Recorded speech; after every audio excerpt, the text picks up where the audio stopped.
Bonjour, peux-tu te présenter? Je m'appelle Michael Burer et je suis professeur de Nouveau Testament au Dallas Theological Seminary, la faculté de théologie de Dallas, à Dallas, Texas.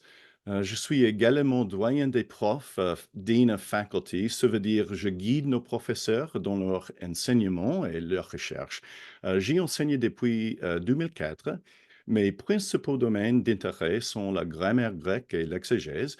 J'ai terminé ce commentaire sur les Galates et un autre sur 1 Corinthiens qui devrait être publié l'année prochaine. Je commencerai ensuite à travailler sur un commentaire de 2 Corinthiens. J'ai eu deux années sabbatiques différentes au cours de ma vie comme prof et à chaque fois, j'ai pu passer l'année en France, exerçant mon ministère dans différentes églises et enseignant à la faculté libre de théologie évangélique à Vaux-sur-Seine.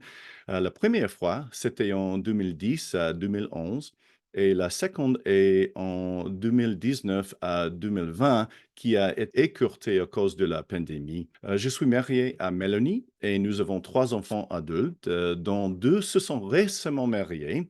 Je suis un ancien de mon église où j'enseigne et fais la prédication à l'occasion de temps en temps.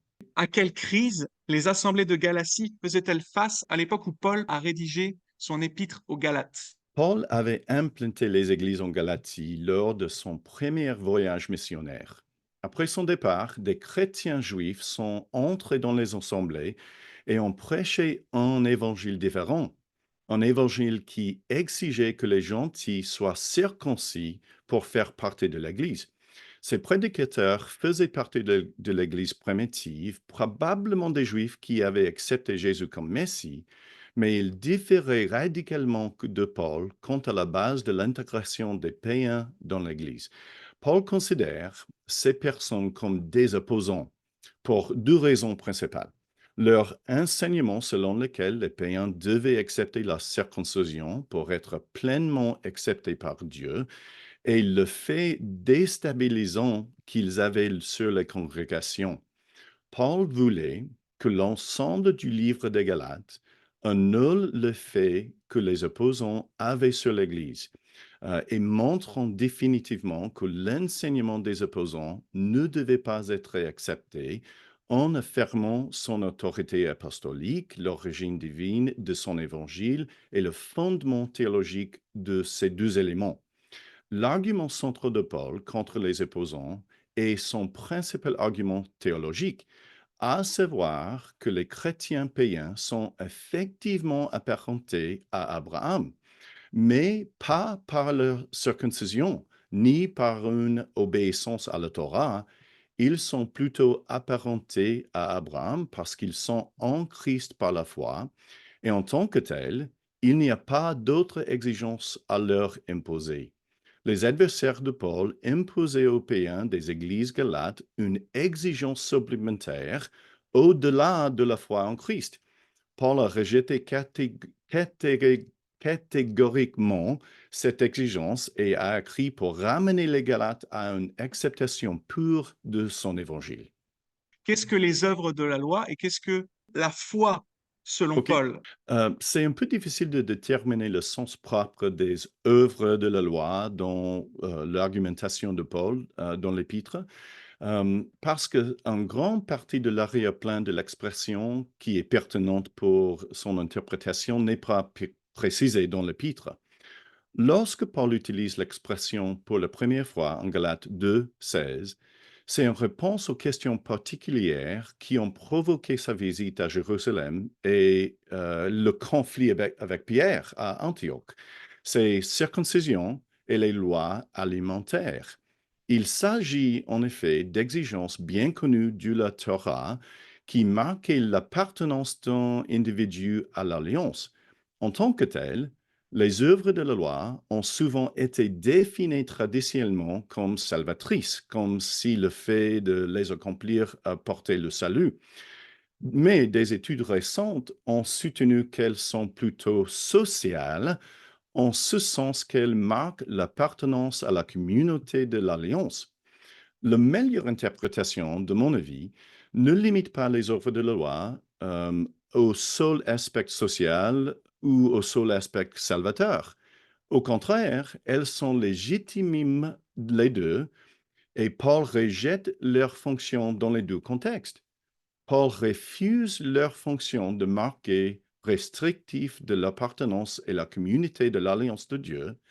La foi en Christ est désormais le seul insigne qui doivent porter les membres de l'alliance. Paul refuse également toute valeur ou mérite de ces mêmes œuvres devant Dieu. C'est uniquement sur la miséricorde de Dieu que l'individu peut compter. Pour Paul, les œuvres de la loi sont toutes les exigences de la Torah qui ont une fonction sociale importante au sein du judaïsme, mais il affirme qu'elles n'ont aucune valeur devant Dieu. Dieu répond aux événements avec miséricorde qu'en raison de la confiance qu'il place en lui. L'autre côté, la foi, c'est très difficile à comprendre aussi. Le verbe avoir foi, pisteuo, avoir confiance, peut signifier accorder du crédit à un message ou à son porteur.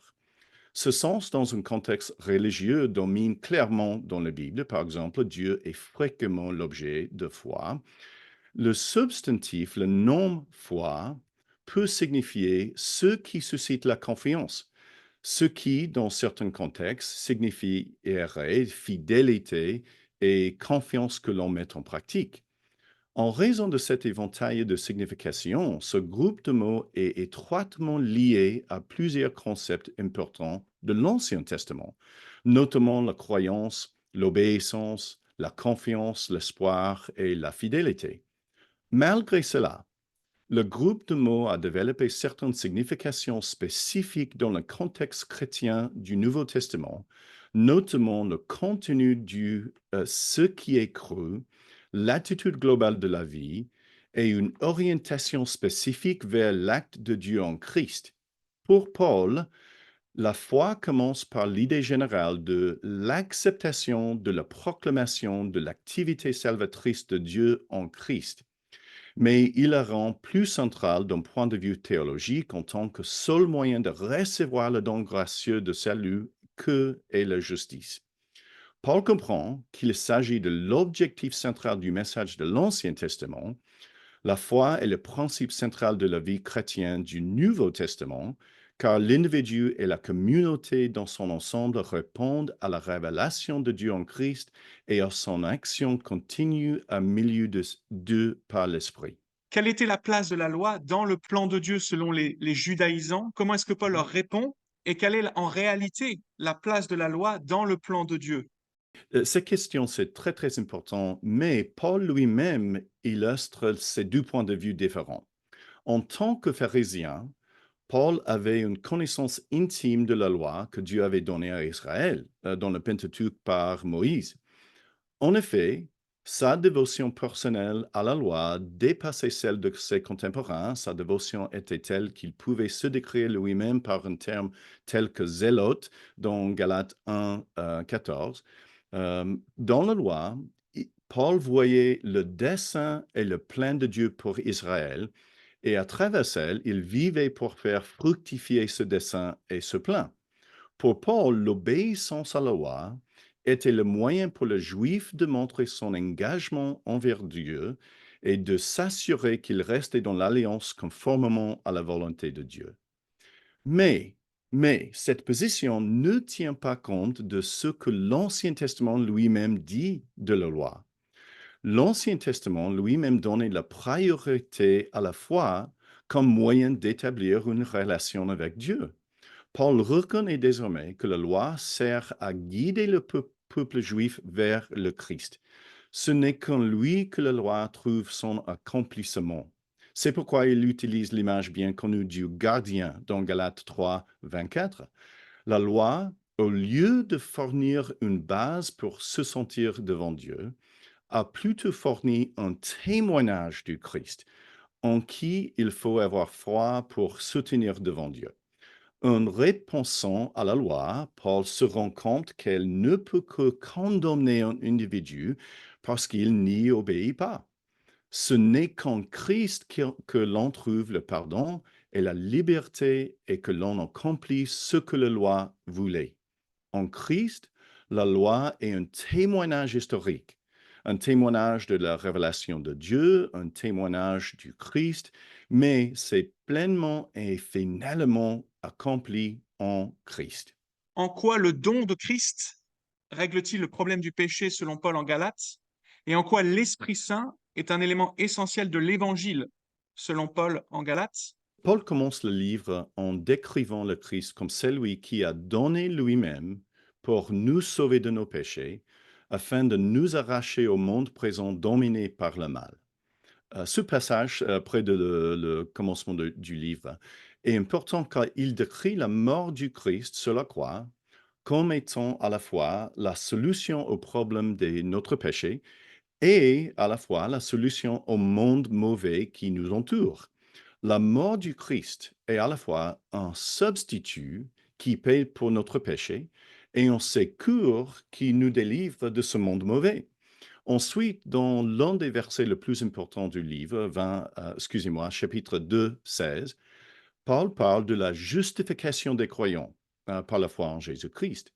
La justification est un terme juridique qui décrit une déclaration de justice, c'est-à-dire une personne est déclarée légalement en règle. Dieu fait cette déclaration sur le croyant sur la base de sa foi en Jésus. Peu après, Paul annonce l'un des versets les plus connus du livre, c'est chapitre 2, verset 20, qui résume tout ce que le Christ a fait pour le chrétien. J'ai été mis à mort avec le Christ sur la croix, de sorte que ce n'est plus moi qui vis, mais c'est le Christ qui vit en moi. Car ma vie humaine actuelle, je la vis dans la foi du Fils de Dieu qui m'a aimé et qui a donné sa vie pour moi. Cela signifie qu'en tant que croyant, la force de vivre une vie qui plaît à Dieu vient entièrement du Christ. Nous ne comptons pas sur notre force, mais sur la sienne. Mais maintenant, entrez l'Esprit. Dans l'Épître, Paul ordonne aux églises de marcher par l'Esprit afin de ne pas satisfaire les désirs de la chair. Les Galates devaient vivre par l'Esprit, les Galates devaient être conduits par l'Esprit. Le résultat de cette soumission serait un fruit agréable à Dieu, conformé à son caractère, ce qui, en fin de compte, remplit l'objectif de la loi. Les Galates désiraient faire la loi, mais paradoxalement, la seule façon pour les Galates de garantir l'accomplissement de la loi dans leurs expériences, c'est honorer Dieu, serait d'ignorer son mandat de mettre l'accent sur la chair. L'Esprit, promis en accomplissement des enseignements de l'intention de la loi, a fourni le seul moyen, dans le temps présent, d'accomplir l'objectif de l'accomplissement de la loi. L'Esprit sert alors de puissance et de moyen par lequel le croyant vit en accord avec ce que Dieu désire pour lui. Tout comme le pouvoir que le Christ donne aux croyants, l'Esprit donne la direction pour vivre correctement en accord avec notre foi pour honorer Dieu. Comment Oui. pouvons-nous prier pour toi? Ah, merci pour demander cette question. Pour mon travail à ma faculté, merci de prier pour que nous continuions à former fidèlement des hommes et des femmes pour servir l'Église dans le monde entier. Pour moi, personnellement, priez pour que j'exerce fidèlement mon ministère dans mon Église et que ma femme et moi honorions le Seigneur dans cette nouvelle phase de notre vie en tant que parents sans enfants. Et prier pour que nous puissions un jour retourner en France pour enseigner et exercer notre ministère et pour encourager les églises en France.